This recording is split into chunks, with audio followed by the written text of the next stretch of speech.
சாதிவாரி கணக்கெடுப்பு நடத்தும் மத்திய அரசின் முடிவுக்கு பாராட்டு தெரிவித்து தேசிய ஜனநாயக கூட்டணி ஆளும் மாநிலங்களின் முதலமைச்சர்கள் மற்றும் துணை முதலமைச்சர்கள் மாநாட்டில் தீர்மானம் நிறைவேற்றப்பட்டுள்ளது. தில்லியில் நடைபெற்ற இந்த ஆலோசனைக் கூட்டத்தில் பாஜக தேசிய தலைவரும் அமைச்சருமான ஜே.பி. நட்டா, மத்திய உள்துறை அமைச்சர் அமித்ஷா, பாதுகாப்புத்துறை அமைச்சர் ராஜ்நாத் சிங் ஆகியோர் கலந்து கொண்டனர்.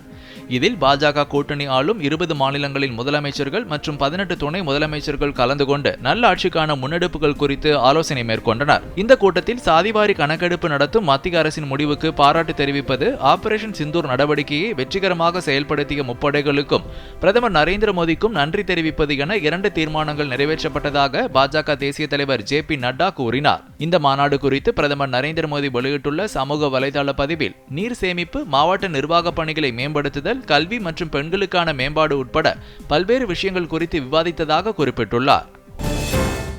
பாகிஸ்தான் தீவிரவாதத்திற்கு எதிரான இந்தியாவின் நிலைப்பாட்டை எடுத்துரைப்பதற்காக நாடாளுமன்ற உறுப்பினர் ரவிசங்கர் தலைமையிலான அனைத்து கட்சி குழு இன்று தில்லியிலிருந்து பிரான்ஸ் புறப்பட்டு சென்றது. ஆபரேஷன் சிந்தூர் நடவடிக்கை மூலம் பஹல்காம் தாக்குதலுக்கு இந்தியா சார்பில் தக்க பதிலடி கொடுக்கப்பட்டது. பாகிஸ்தான் தீவிரவாத முகாம்கள் மீது சுமார் 23 நிமிடங்கள் நடத்தப்பட்ட இந்த தாக்குதலில் 100க்கும் மேற்பட்ட தீவிரவாதிகள் கொல்லப்பட்டனர். தீவிரவாதத்திற்கு எதிரான இந்தியாவின் உறுதியான நிலைப்பாட்டை உலகெங்கும் கொண்டு செல்ல ஏதுவாக அனைத்து கட்சி எம்பிக்கள் தலைமையிலான 7 குழுக்களை மத்திய அரசு அமைத்துள்ளது. இதில் இடம்பெற்றுள்ள ரவிசங்கர் பிரசாத் தலைமையிலான அனைத்து கட்சி குழு இன்று பிரான்ஸ் புறப்பட்டு சென்றது. இந்த குழு அந்நாட்டு தலைவர்களை சந்தித்து தீவிரவாதத்திற்கு எதிரான இந்தியாவின் நிலைப்பாட்டை எடுத்துரைக்க உள்ளனர். சரத்பவாரின் தேசியவாத காங்கிரஸ் கட்சி நாடாளுமன்ற உறுப்பினர் சுப்ரியா சுலே தலைமையில் கத்தார் சென்றுள்ள அனைத்து கட்சி குழுவினர் அந்நாட்டு தலைவர்களை சந்தித்து பேசினர். தலைநகர் தோஹாவில் நடைபெற்ற இந்த கூட்டத்தின் போது பாகிஸ்தான் தீவிரவாத முகாம்கள் மீதான இந்தியாவின் தாக்குதல் குறித்து தெளிவாக எடுத்துரைக்கப்பட்டது. இந்த சந்திப்பு குறித்து செய்தி நிறுவனத்திடம் பேசிய சுப்ரியா, உலக நாடுகள் மத்தியில் இந்தியாவுக்கு ஆதரவு பெருகி வருகிறது என்றார். தீவிரவாதத்திற்கு எதிரான இந்தியாவின் நிலைப்பாட்டுடன் உலக நாடுகள் துணை நிற்பதாகவும் அவர் குறிப்பிட்டார். ஊழலில் திளைத்திருக்கும் திமுக ஆட்சியை முடிவுக்கு கொண்டு வரும் மக்கள் விரும்பும் கூட்டணியாக பாஜக கூட்டணி திகழ்வதாக தகவல் ஒலிபரப்பு மற்றும் நாடாளுமன்ற விவகாரங்கள் துறை இணை அமைச்சர் எல். முருகன் கூறியிருக்கிறார். கோவை விமான நிலையத்தில் செய்தியாளர்களிடம் பேசிய அவர், தமிழ் மீதும் தமிழ் கலாச்சாரத்தின் மீதும் அதீத பற்று கொண்ட பிரதமர் நரேந்திர மோடி கடந்த 11 ஆண்டுகளில் 12 லட்சம் கோடி ரூபாய் நிதி ஒதுக்கியிருப்பதை சுட்டிக்காட்டினார். முதலமைச்சர் மு.க. ஸ்டாலின் கடந்த 4 ஆண்டுகளும் நிதி ஆயோக் கூட்டத்தில் கலந்து கொண்டிருந்தால் தமிழகத்திற்கு மேலும் நிதி கிடைத்திருக்கும் என்று முருகன் குறிப்பிட்டார்.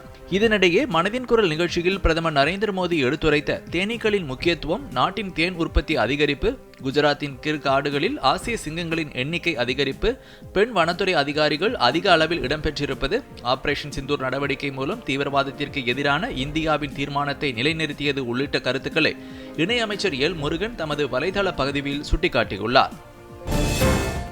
இந்தியாவின் போர் திறனை பார்த்து உலக நாடுகளே வியப்பில் இருப்பதாக பாஜக தேசிய இணை பொறுப்பாளர் சுதாகர் ரெட்டி கூறியுள்ளார். பாகிஸ்தான் தீவிரவாதிகளுக்கு எதிராக இந்தியா நடத்திய ஆபரேஷன் சிந்தூர் வெற்றியை போற்றும் வகையிலும் ராணுவ வீரர்களை கௌரவிக்கும் விதமாகவும் சென்னையில் உள்ள காசிமேடு மீன்பிடி துறைமுகத்தில் மூவண்ணக்கொடி பேரணி நடைபெற்றது. இந்த பேரணியில் சிறப்பு விருந்தினராக பங்கேற்ற சுதாகர் ரெட்டி பின்னர் செய்தியாளர்களிடம் பேசினார். காஷ்மீர் முதல் கன்னியாகுமரி வரை ராணுவ வீரர்களின் வெற்றியை பறைசாற்றும் வகையில் மூவண்ணக்கொடி ஊர்வலம் நடைபெற்று வருவதை சுட்டிக்காட்டினார். தீவிரவாதத்திற்கு எதிராக மத்திய அரசு தீவிர நடவடிக்கை எடுத்து வருவதாகவும் சுதாகர் ரெட்டி குறிப்பிட்டார். காசா மீது வான்வழி மற்றும் தரைவழி ராணுவ நடவடிக்கையை இஸ்ரேலிய ராணுவம் நேற்று மீண்டும் தொடங்கியுள்ளது. ராணுவ நடவடிக்கைகளை நிறுத்தவும் தடையின்றி உதவிகளை வழங்கவும் சர்வதேச அழுத்தம் அதிகரித்து வரும் நிலையில் இஸ்ரேலிய ராணுவம் தொடர்ந்து காசா மீது குண்டுவீச்சு நடத்தி வருகிறது. இஸ்ரேல் முழு காசாவையும் தனது கட்டுப்பாட்டில் எடுத்துக்கொள்ளும் என்று பிரதமர் பெஞ்சமின் நெதன்யாகு கூறியுள்ள நிலையில் இஸ்ரேலிய ராணுவம் இந்த புதிய நடவடிக்கையை மேற்கொண்டு வருவது குறிப்பிடத்தக்கது. காசா சுகாதார அதிகாரிகளின் அறிக்கையின்படி இஸ்ரேலிய ராணுவ நடவடிக்கையில் இதுவரை 53,000க்கும் மேற்பட்ட பாலஸ்தீனியர்கள் இறந்துள்ளதாக தெரிவிக்கப்பட்டுள்ளது. கிராண்ட்ஸ்லாம் தொடர்களில் ஒன்றான பிரெஞ்சு ஓபன் டென்னிஸ் பிரான்ஸ் தலைநகர் பாரிஸில் இன்று தொடங்குகிறது. வரும் ஜூன் 8ஆம் தேதி வரை நடைபெறும் இந்த தொடரில் பல்வேறு நாடுகளிலிருந்தும் உலகின் முன்னணி வீரர்கள் பங்கேற்கின்றனர். இந்தியாவின் மூத்த வீரரான ரோஹன் போபண்ணாவுடன் யூகி பாம்ப்ரி, ஸ்ரீராம் பாலாஜி, ரித்விக் சௌத்ரி ஆகியோர் ஆண்கள் இரட்டையர் பிரிவில் விளையாடுகின்றனர். இந்தியாவின் போபண்ணா செக் குடியரசின் ஆதம் பாவ்லசேக் இணை அமெரிக்காவின் ராபர்ட் கோஷ், ஜேம்ஸ் ட்ரேசி இணையை இன்று நடைபெறும் ஆட்டத்தில் எதிர்கொள்கிறது. இந்தியாவின் பாம்ப்ரி அமெரிக்காவின் ராபர்ட் கலாவே இணை நெதர்லாந்தின் ராபின் ஹாசி, ஜெர்மனியின் ஹென்ரிக் இணையை இன்று எதிர்கொள்கிறது.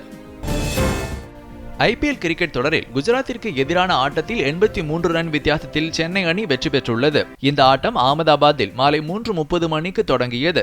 இதில் டாஸ் வென்ற சென்னை அணி முதலில் பேட்டிங் செய்ய தீர்மானித்து களமிறங்கியது. அந்த அணி நிர்ணயிக்கப்பட்ட 20 ஓவரின் முடிவில் 5 விக்கெட் இழப்பிற்கு 230 ரன் எடுத்தது. இதனைத் தொடர்ந்து விளையாடிய குஜராத் அணி 18வது ஓவரிலேயே 147 ரன்னுக்கு அனைத்து விக்கெட்டுகளையும் இழந்தது. இதனால் சென்னை அணி வெற்றி பெற்றது.